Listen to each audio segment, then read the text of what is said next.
সামনে যে শবে বরাত আসছে 3 থেকে 4 দিন পরে, ওই রাতে যদি কেউ দুরাকাত করে নামাজ পড়ে, এটা ফরজ না ওয়াজিব না সুন্নাত না নফল কোনটা?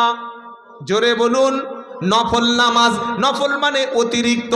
নফল নামাজে আল্লাহকে বেশি রাজি করা যায়। হে বাবাজিরা, আল্লাহওয়ালা ভাইরা, শবে বরাতে নফল পড়ার আগে ঠিক করে নিন জীবনে আর কখনো ফরজ নামাজ কাজা করব না।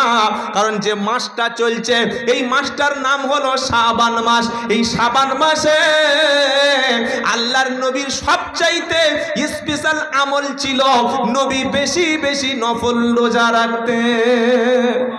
সুবহানাল্লাহ বলবেন না? যদি বেশি রোজা না রাখতে পারেন, শবে বরাত বা শাবান মাসের অন্তত 3টি রোজা শাবান মাসে রাখবেন। 13, 14, 15 এই রোজা আল্লাহর নবী প্রত্যেক মাসে, আরবি মাসের 13, 14, 15 বিশ্ব নবী রোজা রাখতেন। আপনিও শাবান মাসের সম্মানে কমপক্ষে 3টি রোজা রাখবেন। হয়ে গেল আমল। হালুয়া একটু করবেন, রুটি একটু করবেন, তাই তো নাকি? হ্যাঁ, হ্যাঁ বলছেন, হালুয়া রুটি করবেন তো? হিসাব করে পানি নেয় না, সারা রাত হালুয়া করছে হাসিনার মা। আর বিউটির মা বলছে ক কেজি আটা ভিজিয়েছিস পিঠে করবো বলে? 5 কেজি। বললে আমার বাড়িতে 6 কেজি। এসব নামাজ পড়বি? বললে নামাজ না হয় হবে, রুটিটা বাঁচাবে। কবরে গেলে রুটির মতো পিসবে ফেরেশতারা। খ্যাপা কোথাকারে, নামাজ বাদ দিয়ে হালুয়া করছে, রুটি করছে। আর এই সারা রাত অনেক নাফরমান মুসলমান নিজের বাপের কবর জিয়ারত করে না, নিজের মায়ের কবর জিয়ারত করা বাদ দিয়ে সারা রাত দেখি বাইক নিয়ে বাঁদর মতো ছুটছে। একবার হাড়োয়া, একবার বাগজোলা, একবার ওদিকে কোথায় সেই ওটা কি জায়গা গো? হ্যাঁ, গোটা বাংলা চষে বেড়াচ্ছে। এ কি রাত্রে জিয়ারত করা যায় কি যায় না? জিয়ারত করা যায় কি যায় না? লাইলাতুন নিসফ মিন শাবান, 14ই শাবানের জিয়ারতের একটা হাদিস আছে, আল্লাহর নবী সাল্লাল্লাহু আলাইহি ওয়াসাল্লাম করেছিলেন। হাদিসটা বলবো কি বলবো না? নবী সাল্লাল্লাহু আলাইহি সাল্লাম সেদিন আম্মা জান আয়েশা সিদ্দিকা রাদিয়াল্লাহু তাআলা আনহা তার বাড়িতে আল্লাহর নবী থাকার পালা। রাতের বেলা যখন আল্লাহর নবী সাল্লাল্লাহু আলাইহি সাল্লামের স্ত্রী আম্মা জান আয়েশা সিদ্দিকা ঘুমটা যখন ভেঙে গেল, আম্মা জান আয়েশা ঘুমটা ভেঙে গিয়ে দেখলেন আল্লাহর নবী তার পাশে নাই। তিনি হঠাৎ আশ্চর্য হয়ে গেলেন, ভাবলেন বিশ্ব নবী অন্য কোনো বিবির বাড়িতে চলে গেল নাকি কাফেররা তাকে তুলে নিয়ে হত্যা করে দিল। আম্মা জান আয়েশা সিদ্দিকা রাদিয়াল্লাহু তাআলা আনহা তিনি ভাবতে শুরু করলেন। ভাবতে তিনি আল্লাহর নবী কোন দিকে গেছে খুঁজতে গিয়ে দেখে আমার নবী 14ই শাবান রাতে, লাইলাতুম মিন নিসফি শাবানের রাতে আল্লাহর নবী জান্নাতুল বাকিতে মদিনা শরীফে কবরস্থানে তিনি দাঁড়িয়ে দোয়া করছেন। সুবহানাল্লাহ, একটু আস্তে বলেন, জোরে হবে না সুবহানাল্লাহ? হুজুর পাম দিলে তবে বলবে, আর আস্তে জোরে না বললে বলে কি সর্বনাশ হলো। আর সুবহানাল্লাহ বলতে বলেন, বল আমার ভুল হয়ে গেছে, তবে আস্তাগফিরুল্লাহ। জোরে হবে না সুবহানাল্লাহ? আয়েশা সিদ্দিকা নবীকে কোথায় খুঁজে পেলেন 14ই শাবানে? জোরে বলেন। কবরের পাশে। আর আমাদের লোকগুলো এশার নামাজ পড়ে একটু হট্টগোল মসজিদ থেকে এসে শুয়ে নাকের আওয়াজ কি এমন নাক ডাকাচ্ছে, পাশের ঘরের কুকুর পর্যন্ত ঠেলে উঠেছে। ওই যে শুয়েছে ইমাল 8টার আগে উঠবে। এই শবে বরাত, এই তোমার শবে বরাত। বলছে আমার ভাগ্য লেখা হয়ে গেছে, আর নামাজ পড়ার দরকার কি? ছাগল কথাকারে। ভাগ্য তো তার জন্য যে ফজর কাজা করে না, জোহর কাজা করে না, আসর কাজা করে না, মাগরিব কাজা করে না, ঈশার নামাজ কাজা করে না, রাতের বেলা কোরআন তেলাওয়াত করে, তওবা ইস্তিগফার পড়ে, আল্লাহর কাছে ক্ষমা চায়, নিজের বাপের কবরটা জিয়ারত করে, মায়ের কবরটা জিয়ারত করে, দাদার কবরটা জিয়ারত করে, বোনের কবর জিয়ারত করে, সব বাদ দিয়ে মসজিদে হুড়োহুড়ি করে মসজিদে হালুয়া রুটি ফুটি আপনাদের খাওয়া দেয় তো? কি জিলাপি তো? হ্যাঁ, জিলাপির রাত। কি বুঝলেন? এটা শবে বরাত নয়, শবে জিলাপি খেয়ে মুখ টুক মুছে আবার বউয়ের জন্য এনেছে, বলে তুই একটু গরম গরম খা, দেখ কেমন জিলাপি। খেয়ে আর দুজনে 12টার সময় ওই শুয়েছে, উঠছে সকাল 9টা। কি বলছি বুঝতে পারছেন না?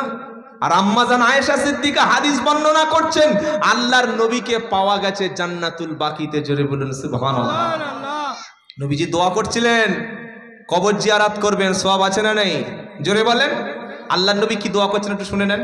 আম্মা জান আয়েশা সিদ্দিকা বলেন বিশ্ব নবী দোয়া করছে আল্লাহ কিয়ামতের দিন যখন স্বামী তার স্ত্রী তার স্বামীকে হারিয়ে ফেলবে কঠিন ময়দানে, রব্বুল আলামিন আল্লাহ আমি যেন আমার খাদিজাকে ভুলে না যাই। সমস্ত সাহাবাদের জন্য, শহীদানদের জন্য, আখিরাতকে কামনা করে আল্লাহর নবী উম্মতে মুহাম্মাদের জন্য তিনি দোয়া করতে শুরু করলেন। আমার নবীর স্ত্রী আম্মা জান আয়েশা দোয়াটা শেষ হয়ে যাওয়ার আগে দ্রুত ছুটে এসে আয়েশা সিদ্দিকা বিছানায় শুয়ে পড়েছে। আমার নবী দোয়াটা শেষ করে এসে দেখছেন আয়েশা সিদ্দিকার বুকের অংশটা হার্টবিট বেড়ে গিয়েছে। মানুষ ছুটে এসে শুয়ে পড়লে বুকের হার্টবিট বেড়ে যায় কি যায় না? নবী এসে বলছে আয়েশা তুমি কোথায় ছিলে, গিয়েছিলে কোথায়? একটু ভয় খেয়ে গেছে। ইয়া রাসূলুল্লাহ কি হয়েছে বলো? তুমি কি ভেবেছো যে আমি তোমার হক আদায় করা বাদ দিয়ে অন্য স্ত্রীর কাছে থাকবো? সুবহানাল্লাহ বলবেন না? জানো আয়েশা আজকের রাতে আল্লাহ তাআলা এই পৃথিবীবাসীর সবাইকে ক্ষমা করে দেয় খালি দুই শ্রেণীর লোক ছাড়া। সুবহানাল্লাহ পড়ে। এটা হাদিসটা একদম বিশুদ্ধ হাদিস, কোন মুফতি হাদিসটাকে জাল জয়ীব কিছুই বলে নাই। পৃথিবীর সমস্ত মাখলুককে আল্লাহ তাআলা বান্দাকে ক্ষমা করে দুই শ্রেণীর মানুষ ছাড়া। কয় শ্রেণী? জোরে বলুন। দুই শ্রেণী। ও নামাজ পড়লেও ক্ষমা পাবে, আর যদি কেউ রোজা করেও নামাজ পড়ে রোজা করলেও ক্ষমা পাবে না। দুটো জিনিস ছাড়তে হবে। কটা? নবী বললেন আয়েশা দুই শ্রেণীর মানুষ ক্ষমা পাবে না। 14ই শাবানে নিসমিন শাবানে শবে বরাআতে কোন কোন ব্যক্তি? এক নম্বর হলো যে মুশরিক, শিরক করে আল্লাহর সঙ্গে, পৃথিবীর অন্য কোনো ব্যক্তির সঙ্গে যে শিরক করে সে ক্ষমা পাবে না। ছোট্ট একটা শিরক বলবো, বলতে বললে বলবো। ছেলের মাথায় হাত দিয়ে বলছে ছেলের কসম, কোনো জিনিসের দাম বাড়াতে গিয়ে বলছে মায়ের কসম, বাপের কসম, ভাইয়ের কসম। নবী বললেন মান হালাফা বিগাইরিল্লাহি ফাকাদ আশরাক, আল্লাহ ছাড়া পৃথিবীর অন্য কোনো বস্তুর নামে, ব্যক্তির নামে কসম করলে সে মুশরিক। সে কি ওষুধ খাচ্ছে, বলছে এই ডাক্তার পি কে ব্যানার্জি দেখিয়ে এনেছি, একটা ভিজিট 1000 টাকা, ওই ডাক্তারের ওষুধ খেয়ে আমি সুস্থ, ওই ডাক্তারটাই বাঁচিয়েছে, ওই নার্সিং হোম আমাকে বাঁচিয়ে দিয়েছে। এই কথার উপরে যদি পরিপূর্ণ কেউ ইকিন করে ঈমান থাকবে? জোরে বলুন। আরে ভাই ছেলেরা দেখে না তো কি হচ্ছে, দোকানটা ছিল বলে তো আমি বেঁচে আছি, ভাগ্যিস আমার কপালটা ভালো, আমি রাস্তার পাশে 2 কাঠা জায়গা করে দোকান করে রেখেছিলাম, দোকান না থাকলে এতদিন না খেয়ে মরে যেতাম। এটা বলা মানে দোকানটা ওর কাছে আল্লাহ হয়ে গেল, দোকানটা ওর কাছে রুজির মালিক হয়ে গেল, সঙ্গে সঙ্গেই বেঈমান হয়ে গেল। কথা মনে থাকবে ইনশাআল্লাহ?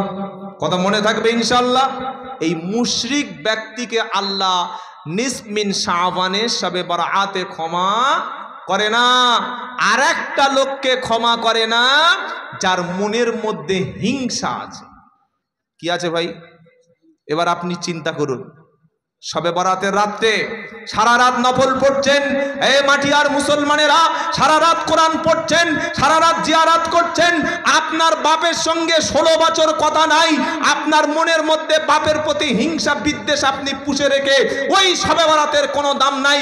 ওই নামাজের পড়ার আগে, জিয়ারত করার আগে, কান্নাকাটি করার আগে আগে বাপের পায়ে ধরে ক্ষমা চাও। তোমার মায়ের সঙ্গে 3 বছর কথা বলো না, মায়ের পায়ে ধরে ক্ষমা চাও। যারা মা এসেছেন অথবা বাড়িতে বসে শুনছেন, শাশুড়ির সঙ্গে ঝগড়া করে লকডাউনের পর থেকে সংসার আলাদা করে সেখান থেকে শাশুড়ির সঙ্গে কথা বন্ধ করেছেন, মনে মনে শাশুড়িকে গালি দেন, মনের মধ্যে হিংসা আছে, কোনো লাভ হবে না রুটি খেয়ে, কোনো লাভ হবে না শবে বরাতে নামাজ পড়ে, কোনো লাভ হবে না কোরআন তেলাওয়াত করে, জিয়ারত করে।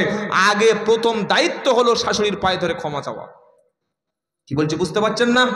নবীর সম্পূর্ণ সহিহ হাদিস, 2 শ্রেণীর মানুষ ছাড়া সবাইকে আল্লাহ ক্ষমা করবে। 1 মুশরিক শিরিককারী ব্যক্তি ক্ষমা পাবে না, 2 হিংসুটে ব্যক্তি ক্ষমা পাবে না। সামান্য জাররা পরিমাণ অন্তরে কারোর প্রতি যদি বিদ্বেষ থাকে, কারোর প্রতি যদি হিংসা থাকে, কারোর প্রতি যদি হিংসা করে থাকেন, আগে বাড়িতে গিয়ে ওই নামাজ পড়ার আগে তার কাছে ক্ষমা চেয়ে নেবেন, ক্ষমা করে দেবেন কে? যদি ক্ষমা চাইতে পারেন তবে নফল নামাজে কাজ হবে, যদি ক্ষমা চাইতে পারেন তবে কবর জিয়ারতে কাজ হবে। কথা মনে থাকবে ইনশাআল্লাহ? তাহলে নবী কি করেছিলেন? একটা আমল বলে দিয়েছিলেন। এবার আচ্ছা নামাজ কয় রাকাত পড়তে হবে ভাই?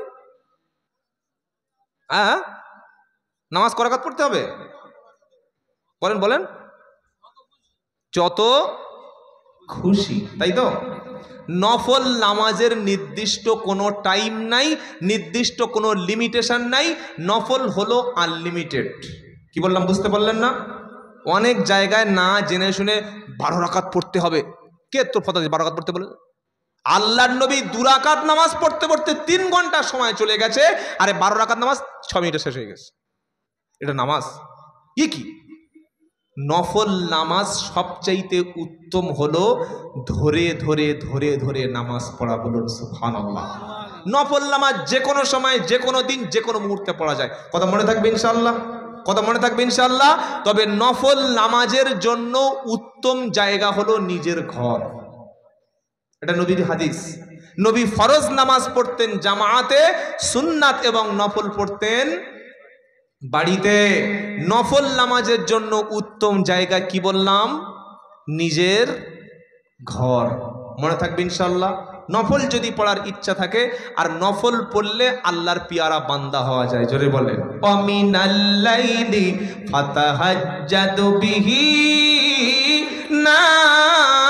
নাফিলাতাল্লাক আসা আইয়াব আসাকা রব্বুকা মাকামাম মাহমুদা।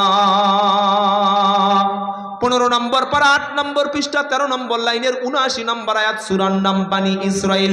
আল্লাহ বলছেন নবী আপনার উম্মতের জন্য নফল নামাজটাকে, তাহাজ্জুদের নামাজকে নফল হিসাবে আমি আল্লাহ করে দিলাম। জোরে বলুন সুবহানাল্লাহ। ও গুনাহগার বান্দা, ও আল্লাহর নাফরমান বান্দা, কিয়ামতের দিন বিচার হবে। সেই বিচার হওয়ার আগে পবিত্র রাত্রে তওবা করো, ওযু করো, গোসল করো, 2 রাকাত নামাজ অন্তত ইস্তেগফার করে পড়ো।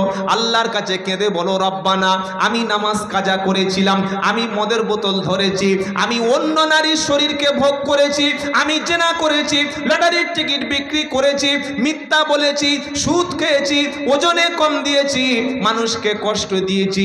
আজকে তওবা করে ফিরে এলাম। সামনে হলো রমজান, রমজানের আগে শাবান হলো রমজানের প্রিপারেশন নিতে হয়, প্রস্তুতি নিতে হয়। গাছ যেমন পুঁতে, বৃক্ষ যেমন রোপণ করে পানি দিতে হয়, সার দিতে হয়, গাছের গোড়া নিকাশি করতে হয়, তবে গাছটা প্রস্তুতি নেয় ফসল দেওয়ার। রমজানের ফসল ফলাবার মাস, শাবান হলো বৃক্ষ রোপণ করার মাস। এই মাসে যত খুশি তত নফল রোজা রাখো, যত খুশি তত নফল রোজা করো, যত খুশি তত নফল নামাজ পড়ো, কোরআন তেলাওয়াত বেশি করো, রমজানের জন্য প্রস্তুতি নাও। শাবান মাস হলো রমজানের প্রস্তুতি মাস। সুবহানাল্লাহ পড়েন। আর কবর জিয়ারত করার সবচাইতে সুন্নাত হলো একা। যে কোনো হাক্কানি মুফতি সাহেবের কাছে আমার কথাটা শুনে আপনি ফোন করবেন, জিজ্ঞাসা করুন যে আব্দুল্লাহ জুবায়ের সাহেব বলে গেছে কবর জিয়ারত করার সবচাইতে উত্তম সুন্নাত এবং সওয়াবের কাজ একা একা বাপের কবরের কাছে দাঁড়ানো, একা একা মায়ের কবরের কাছে দাঁড়ানো। উনি এইটা বলে গেছেন। আমার কথাটা শুনে যদি কোনো হাক্কানি মুফতি সাহেব বলে হ্যাঁ ঠিক বলেছে, আপনি মেনে নেবেন। আর যদি বলেন ও ফ্রড ও চিটিং বাস, মানার দরকার নাই। কি বললাম বুঝতে পেরেছেন না? আপনি 4 জন 5 জন 30 জন 25 জন একবার চল, পাইকারি ভাবে চল।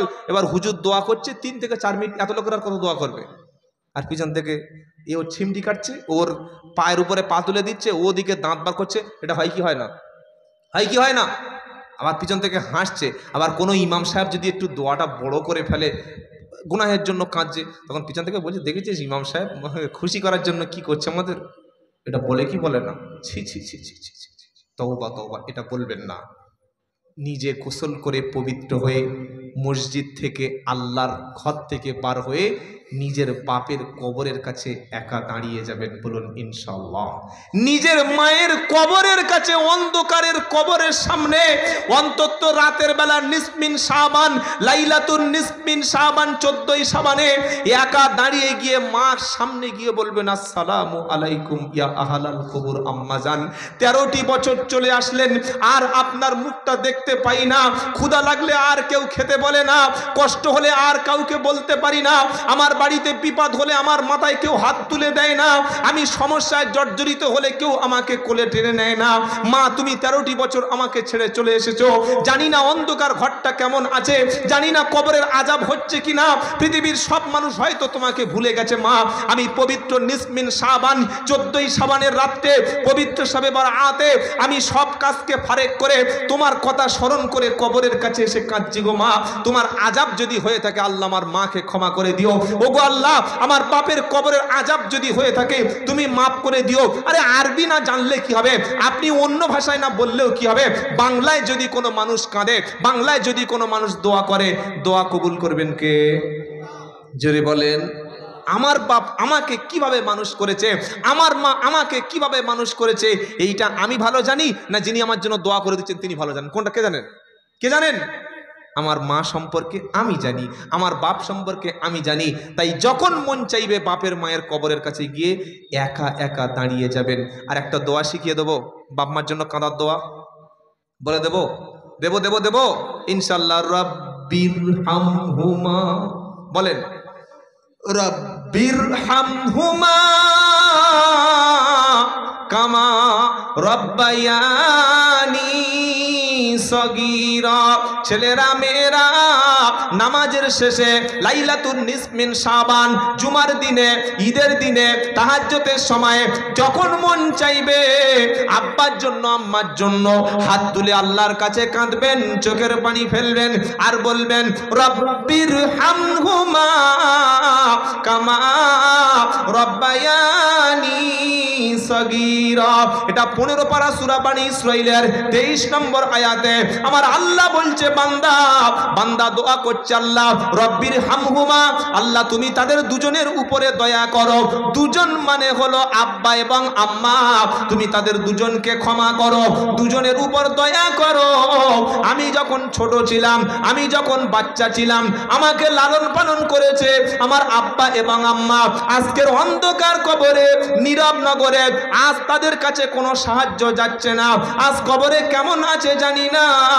আল্লাহ তুমি তাদের উপরে দয়া করো, রহম করো। কোনো সন্তান যখন, কোনো মেয়ে যখন, কোনো ছেলে যখন তার আব্বা আম্মার জন্য কাঁদে, চোখের পানি ফেলে আর বলবে রব্বির হামহুমা কামা রব্বায়ানি সগীরা। সকলে আমার সঙ্গে পড়ুন, রব্বির হামহুমা কামা রব্বায়ানি সগীরা। এই দোয়াটি সন্তান যখন পড়ে আব্বা আম্মার জন্য কাঁদবে আর অন্তর থেকে কান্না আসবে, চোখ থেকে পানি আসবে, অন্তরের সঙ্গে আন্তরিকতার সঙ্গে বাপ মার জন্য যখন দোয়া করবে, এই দোয়ার ওসিলায় আমার আল্লাহ তাআলা আব্বা আম্মার কবরের আযাবকে মাফ করে দিয়ে কবরকে জান্নাতের টুকরা বানিয়ে দেবে। নারে তাকবীর। একটু জিকির করুন, লা ইলাহা ইল্লাল্লাহ, লা ইলাহা ইল্লাল্লাহ, লা ইলাহা ইল্লাল্লাহ মুহাম্মাদুর। এই দোয়াটা করতে পারবেন? দোয়াটা বাবার জন্য দোয়া হবে ইনশাআল্লাহ। খবরদার কবর জিয়ারাত বন্ধ করবেন না। সব সময় বাপের কবরের সামনে, মায়ের কবরের সামনে যাবেন, বেশি বেশি তাওবা, ইস্তিগফার, দরুদ শরীফ, ইয়াসিন যা মুখস্থ আছে এটা পড়ে যাবেন। আর একা যাবেন, পার্সোনাল যাবেন, গিয়ে বাপের একদম কবরের সামনে গিয়ে প্রথমে আসসালামু আলাইকুম ইয়া আহলাল কুবুর, এটুকু বলতে পারবেন? বলতে পারবেন কি পারবেন না? মনে থাকবে ইনশাআল্লাহ। যারা আপনাকে পৃথিবীতে এনেছে তাদেরকে কোনোদিন দুঃখ দেবেন না। বাপ দোয়া করলে, মা দোয়া করলে যেমন দুনিয়াতে নাজাত পাওয়া যায়, এই বাপ মা মরণের পরে আল্লাহ নবী বলছেন সালাসু দাওয়াতিন, নবী বলছেন ইদা মাতাল ইনসান ইনকাতা আনহু আমালুহু ইল্লা মিন সালাসা। মানুষ মারা যাওয়ার পরে মানুষের সমস্ত আমল বন্ধ হয়ে যায়, কিন্তু 3টি আমল এমন আছে যেটা কবরেও কিয়ামত পর্যন্ত নেকি পায়। 1 নম্বর হলো সাদাকাতিন জারিয়া। কেউ যদি মসজিদ, মাদ্রাসা, খানকা, কবরস্থান, ঈদগাহ, মক্তব করে দিয়ে যায়, কাউকে কোরআন শরীফ পড়ার জন্য কোরআন কিনে দিয়ে যায়, এর জন্য সে কবরে নেকি পাবে। 2 নম্বর নবী বললেন আও ইলমিন ইয়ানতাফাউ বিহি, দুনিয়ায় যদি কাউকে ইলম রেখে যায়, কাউকে কোরআন শিখিয়ে যায়, কাউকে ভালো একটা মাসআলা শিখিয়ে দেয়, কাউকে নামাজ শিখিয়ে দেয়, কাউকে ওয়াজ নসিহত করে জাহান্নাম থেকে ভালো পথে ফিরিয়ে নেয়, একটা ইলম যদি কাউকে শিখিয়ে যেতে পারে, এই ইলমটা দুনিয়ার ব্যক্তি আমল করবে আর সে কবরে সে সওয়াব পাবে। সুবহানাল্লাহ বলবেন না? 3 নম্বর হলো আও ওয়ালাদিন সলিহিন ইয়াদউ লাহু, যদি কোনো নেক সন্তান, ইমানদার সন্তান, আল্লাহওয়ালা সন্তান, পরেজগার সন্তান, নামাজি সন্তান যদি কেউ দুনিয়াতে রেখে যেতে পারে, বাপ মারা গেছে, কবরে চলে গেছে, নেক সন্তান নামাজের পাটিতে বসে বসে যখন কাঁদছে, নেক সন্তান দোয়ার মজলিসে যখন বসে বসে কাঁদছে, নেক সন্তান যখন সবে বরাতের রাত্রে ছেলে বাপের জন্য কবরের পাশে গিয়ে কাঁদছে, মসজিদে বসে বসে কাঁদছে, তাহাজ্জুদের নামাজে কাঁদছে, আমার আল্লাহ বলে ও ফেরেশতারা দেখ দেখ দেখ, যে বান্দা তার বাপকে ভুললো না, যে বান্দা তার মাকে ভুললো না, আমি আল্লাহ তার বাপের ঈসা আলাইহিস সালামের মা তার জন্ম দেওয়া ছেলের কথা ভুলে যাবে। ঈসা নবী বলবে আজকের আমার মাকে আমি চিনি না, আমার কি হবে সেটাই আমি নিয়ে চিন্তা করছি। সুবহানাল্লাহ বলবেন না? নবী ইব্রাহিম আলাইহিস সালাম বলবেন আমি কিয়ামতের দিন আমার পিতা আজরকে কোনো উপকার করতে পারবো না। সব আল্লাহর কোরআন হাদিসের কথা। আলেমেরা, ওলামারা, হাক্কানি ওলামারা বারবার আমাদেরকে বুঝিয়ে দিচ্ছে, কিন্তু এরপরে আমরা ছুটেই চলেছি শুধু দুনিয়া আর দুনিয়া, দুনিয়ার খেয়ালে পড়ে গেছি, আখিরাতকে বেমালুম ভুলে গেছি। এই যখন প্রেক্ষাপট তৈরি হবে, সিচুয়েশন যেমন এমন হবে, ওই সময় আল্লাহ তাআলা তার বান্দাকে নিজের কাছে সেদিন ডেকে নেবে, নিয়ে কি বলবে? অকুল্লুহুম আতিহি ইয়াউমাল কিয়ামাতি ফারদা। 16 পারা 10 পৃষ্ঠা 15 নম্বর লাইনের 95 নম্বর আয়াত সূরা মারিয়াম। ওয়াকুল্লুহুম আতিহি ইয়াউমাল কিয়ামাতি ফারদা। কিয়ামতের বিচারের দিন তুমি প্রত্যেকে, তোমরা প্রত্যেকে, আমি আল্লাহ আমার সামনে একা একা সেদিন হাজির হতে হবে। বাপ আসবে একা, ছেলে আসবে একা, মেয়ে আসবে একা, স্বামী আসবে একা, স্ত্রী আসবে একা। আর আল্লাহর সামনে যখন একা দাঁড়াবে, 5টা প্রশ্নের উত্তর দিলে আল্লাহর সামনে থেকে তবে তোমার পা তোলার সুযোগ দেবে। কটা প্রশ্ন? জোরে বলেন। 5টা হবে কমন প্রশ্ন, 5টা হবে আনকমন প্রশ্ন, আর একটা হবে কমন প্রশ্ন। কমন প্রশ্নটা কি হবে? নবী বললেন আউয়ালু মা ইউহাসাবু বিহিল আবদু ইয়াউমাল কিয়ামাতিস সালাত। যেটা কমন প্রশ্ন সবার জন্য হবে, বান্দাকে কিয়ামতের দিন সর্বপ্রথম নামাজের হিসাব হবে। আহা, কিসের হিসাব? তুমি কবার উমরায় গেছো? পাড়ার লোক খাওয়া পায় না, উমরায় যাচ্ছে, আছে না নাই? জোরে বলুন। পাশের ঘরের গরিব মানুষ না খেয়ে হাড় শুকিয়ে যাচ্ছে, গ্রামের মানুষ মেয়েকে বিয়ে দিতে পারে না, প্রতিবেশী অসুস্থ চিকিৎসার জন্য ওর কাছে হাত পাচ্ছে, টাকা দেয় না, আর প্রতি বছর উমরা করতে যাচ্ছে, উমরা থেকে ঘুরে এসে বলছে আমি উমরা হাজি, আর ফেরেশতারা বলছে আয় বাঁশ চেচে কবরে বসে আছি। উমরা হাজি। উমরা করলে কোনোদিন হজ হয়? এই বলছেন না কেন? হজ হচ্ছে ফরজ আর উমরা হলো নফল। তো তুমি একবার হজে গিয়েছো, উমরা হজ করে চলে এসছো, ঠিক আছে বাবা। প্রত্যেক বছর এখন দেখেছেন না উমরা যাওয়ার লাইন পড়ে গেছে।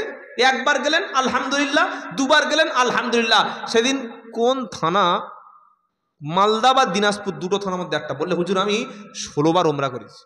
কবার? 16 বার উমরা গেছি। আর পাশের লোক খাওয়া পাচ্ছে, গরিব মানুষের পাশে খাবার দাঁড়িয়েছো, একটা মানুষ বিপদে পড়ে হাত পাচ্ছে তার সাহায্য করেছো, একটা বিধবা মেয়ে তার মেয়ের বিয়ে দিতে পারে না, টাকা দিয়েছিলে, তোমার পাশে অসুস্থ মানুষ চিকিৎসার জন্য 500 টাকার ওষুধ কিনতে বলেছে, তুমি দিয়েছিলে। তুমি এদের সাহায্য করতে পারো না? এটা সাহায্য করা ওয়াজিব, গরিবের পাশে দাঁড়ানো ওয়াজিব, ক্ষুধার্তকে খাদ্য দেওয়া তোমার জন্য বাধ্যতামূলক। এগুলো তুমি বাদ দিয়ে চলে গেছো কোথায়? কোথায় গেছো? চলে বলেন না, উমরায় চলে গেছে।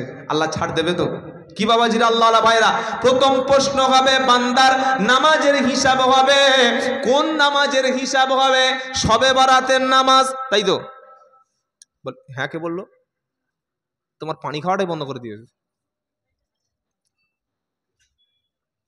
প্রথম হিসাব হবে ফরজ নামাজ কিসের?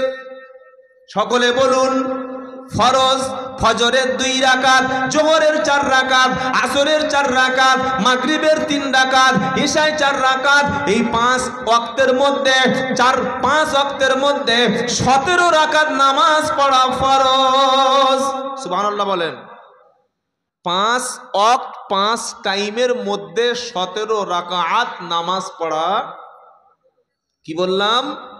এই 17 রাকাত ফরজের নামাজের হিসাব যদি কেউ সঠিকভাবে দিতে পারে সে জান্নাতুল ফেরদাউসে যাবে। না সুবহানাল্লাহ বলার দরকার নাই, দোয়া হয়ে গেলে বাড়ি যাওয়ার সময় রাস্তায় সুবহানাল্লাহ বলবেন। জোরে বলেন না সুবহানাল্লাহ। 5 ওয়াক্ত নামাজ যার হিসাব মিল হবে সেই ব্যক্তি আল্লাহর জান্নাতুল ফিরদাউসে যাবে। বললে হুজুর দলিল কি পাওয়া যাবে? কোরআন খুলতে হবে, 18 পারা দেখতে হবে। আল্লাহ বলছেন আল্লাযীনা হুম আলা সালাতিহিম ইউহাফিজুন উলাইকা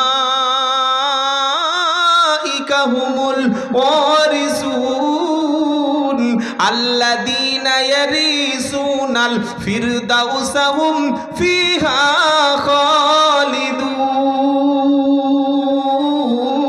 যারা নিজেদের নামাজকে হেফাজত করেছে আমার আল্লাহ তাদের জন্য জান্নাতুল ফিরদাউসের ওয়ারিস বানিয়ে দেবে। জোরে হবে না সুবহানাল্লাহ? এবার প্রশ্ন হবে হুজুর ফরজটা পড়ে তো পালিয়ে যাচ্ছ, বাপটা সুন্নাতটা তোমার কোন বাপ এসে পড়বে? সুন্নাতের জন্য আলাদা ফজিলত। সুবহানাল্লাহ বলেন। 5 ওয়াক্ত নামাজে 17 রাকাত ফরজ পড়লে তার জন্য জাহান্নাম থেকে বেঁচে যাবে, জান্নাতুল ফিরদাউস ঠিকানা হবে। আর সুন্নাতের জন্য আল্লাহ স্পেশাল নেকির ব্যবস্থা করেছে। একবার জোরে হবে না? বললে সুন্নাতের জন্য কি আছে? সুন্নাতে মুআক্কাদা ফজরে 2 রাকাত, জোহরের আগে পরে 6 রাকাত, মাগরিবের পরে 2 রাকাত, এশার ফরজের পরে 2 রাকাত। এই সারা দিন 12 রাকাত নামাজ পড়া হলো সুন্নাতে মুআক্কাদা। এই 12 রাকাত সুন্নাত নামাজ যারা পড়বে আল্লাহ তাআলা তাদের জন্য জান্নাতে একটা ঘর বানিয়ে দেবে। জোরে বলবেন না সুবহানাল্লাহ? এই হিসাবগুলো যেমন দুনিয়ায় মিলে যাচ্ছে আখিরাতে মিলবে তো? এই আখিরাত আমরা মিলে দিতে পারবো তো? কি বাবাজিরা, এবার ফরজ যখন মিলে গেল, সুন্নাত যখন মিলে গেল, এইবার 3 রাকাত বিতির যখন মিলে গেল, এবার আসবে নফল। এবার কি আসবে? আদেশ কার? আল্লাহর। তো আল্লাহ তাআলা বলছেন কিয়ামতের দিন বিচারের আগে তোমার বন্ধু তোমার ছেড়ে চলে যাবে। কে চলে গেল?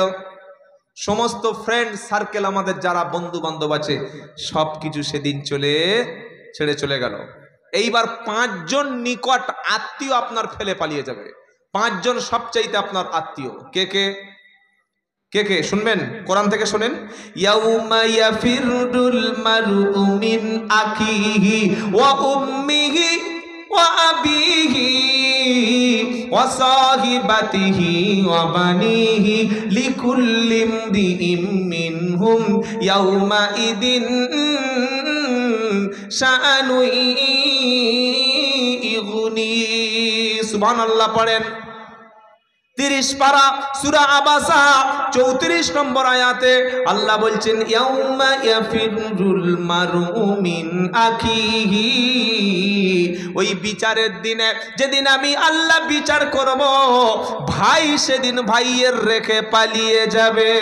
ভাই যখন চলে গেল এবার বাকি আছে কে ছেড়ে যাচ্ছে? ভাই ভাইয়ের বিপদে ফেলে দ্রুত যখন পালিয়ে গেল, ওয়া উম্মিহি, মা তার সন্তানকে রেখে চলে যাবে, ওয়া আবিহি, পিতা তার সন্তানকে ছেড়ে দূরে সরে যাবে, ওয়া সাহিবাতিহি, স্ত্রী তার স্বামীকে রেখে দূরে চলে যাবে, ওয়া বানিহি, কলিজার টুকরা নিজের জন্ম দেওয়া সন্তান সেদিন বাপকে রেখে দূরে চলে যাবে। অবস্থাটা কি হবে? লিকুল্লি ইমরিইম মিনহুম ইয়াউমা ইদিন শাআনু ইগনি।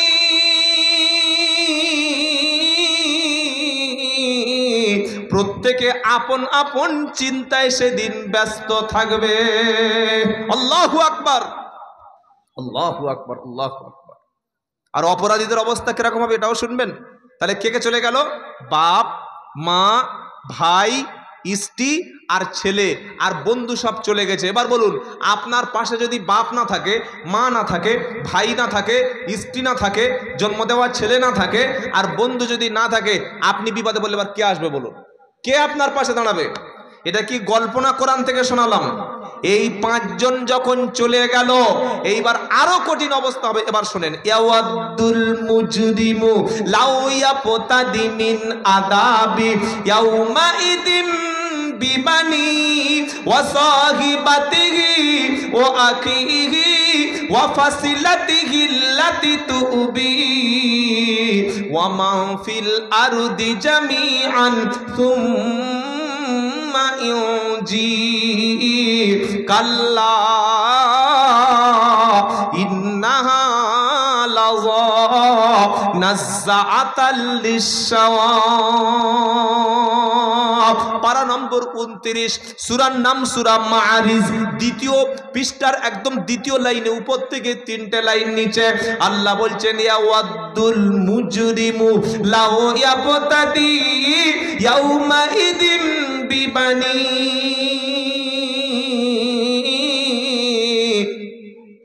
অপরাধী পাপিষ্ট লোকগুলি বিচারের দিন যখন তাদের অপরাধটা, বিচারের দিন যখন তাদের অন্যায়টা আল্লাহর সামনে প্রমাণ হয়ে যাবে, এই প্রমাণিত হয়ে যাওয়ার পরে আমার আল্লাহ বলছেন, ইয়াওয়াদুল মুজরিমু লাউ ইয়াফতাদি ইয়াউমাইদিন বিআদা ইয়াউমাইদিন বিবানি।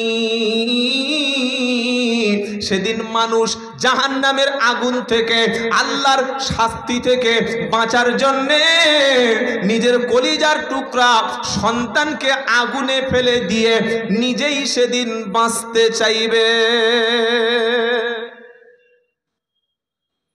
এটা কোনো মুফতি সাহেব, কোনো ফকির সাহেব, কোনো হুজুরের কথা না। আল্লাহ বলছেন, জাহান্নামের শাস্তি থেকে বাঁচার জন্য মানুষ কিয়ামতের দিন নিজের জন্ম দেওয়া ছেলেকে আযাবে ফেলে দিতে চাইবে। গরম পানি নাই তো ঠান্ডা, ভয়ঙ্কর ক্ষতি হবে। ফ্লাক্সে আছে গরম পানি? বাবাজিরা, আল্লাহ ভাইরা, ছেলেকে আগুনে ছুঁড়ে ফেলে দিয়ে বলবে, আল্লাহ আমার ছেলেটাকে নিয়ে আমাকে আযাব থেকে বাঁচাও। আর কার দেবে? ওয়া সাহিবাতিহি ওয়া আখিহি, নিজের স্ত্রীকে জাহান্নামের আগুনে ছুঁড়ে ফেলে দিয়ে নিক্ষেপ করে আল্লাহকে বলবে, আল্লাহ আমার স্ত্রীটাকে আমি আযাবে দিয়ে দিচ্ছি, জাহান্নামের আযাব থেকে বাঁচার জন্য মুক্তিপণ হিসাবে আমার স্ত্রীকে ছুঁড়ে ফেলে দিলাম, আপনি আমার স্ত্রীটাকে নিয়ে আমাকে অন্তত বাঁচিয়ে নিন। ও আখিহি, আমার ভাইগুলিকে আপনাকে দিয়ে দিলাম, জাহান্নামে ছুঁড়ে ফেলে দিলাম, রব্বানা আমার ভাইকে নিয়ে আপনি আমাকে জাহান্নামের আযাব থেকে বাঁচিয়ে নিন। ওয়াফাসিলাতিহি আল্লাতি তুবি, আল্লাহ আমাকে যারা আশ্রয় দিত, আমার পাশে যারা দাঁড়াতো, আমি যখন বিপদে পড়লে আমাকে আশ্রয় দিয়েছে যারা, তাদেরকে আপনি নিয়ে আমাকে জাহান্নামের আযাব থেকে মুক্তি দিন। এবার আল্লাহ কি বলবেন? কাল্লা, না না না, নো নেভার, কখনোই না, কখনো না। ইন্নাহা লাযা, এটা হলো সেই লাযা। লাযা হলো জাহান্নামের একটা ঘরের নাম, লাযা হলো জাহান্নামের একটা ঠিকানার নাম, লাযা হলো জাহান্নামের একটা রুমের নাম। আল্লাহ বলবে, ইন্নাহা লাযা, এই হলো সেই জাহান্নাম, এই হলো সেই আযাব, এই হলো সেই আগুন। ইন্নাহা লাযা ইন্নাহা লাযা, এই আগুনে তোমাকে জ্বলতে হবে। কেন জ্বলতে হবে?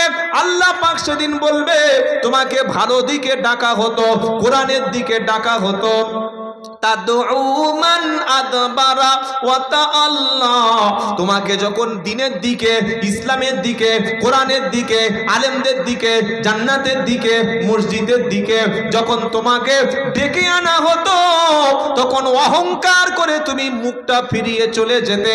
তোমার পয়সার অহংকার, তোমার অর্থের অহংকার, তোমার স্ট্যাটাসের অহংকার, ক্ষমতার অহংকার, বংশের অহংকার, জমিদারের অহংকার, তুমি রাজনীতি দলের নেতা ছিলে, এত ক্ষমতা, তুমি সব জায়গায় যেতে কিন্তু নামাজে যাওয়ার সময় পেতে না, সব জায়গায় তুমি হাজির হতে সময় মতো আল্লাহর মজলিসে তুমি বসতে না, তুমি কোরআন শুনে, দিন শুনে, ইসলাম শুনে অহংকার করে দূরে সরে গিয়েছিলে।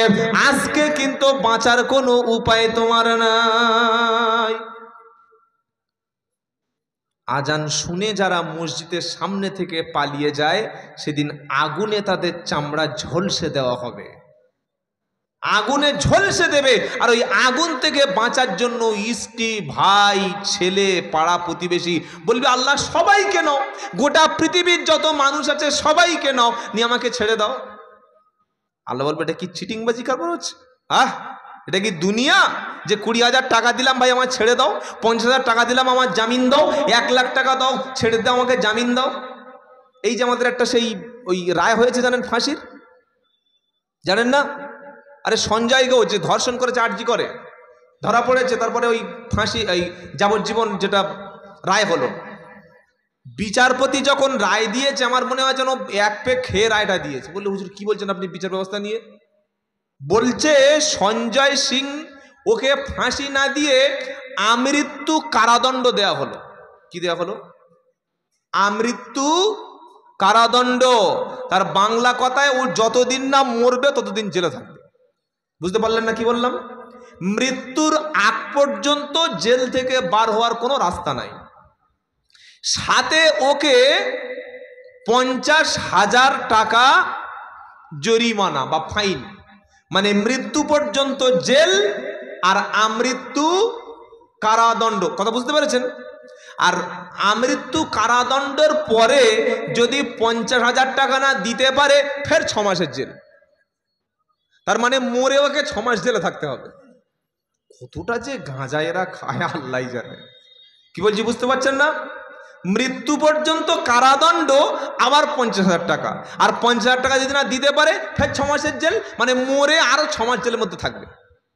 আচ্ছা এটা কোনো কথা হলো? বাবাজিরা, আল্লাহ ভাইরা, জ্ঞানীজনেরা, সুধী মানুষেরা, এই যখন একটা প্রেক্ষাপট তৈরি হবে, সবাই যখন ছেড়ে চলে গেল এবং যাবে, এটা আমি বানিয়ে বললাম না, আল্লাহর কথা, জোরে বলেন। সবাই যখন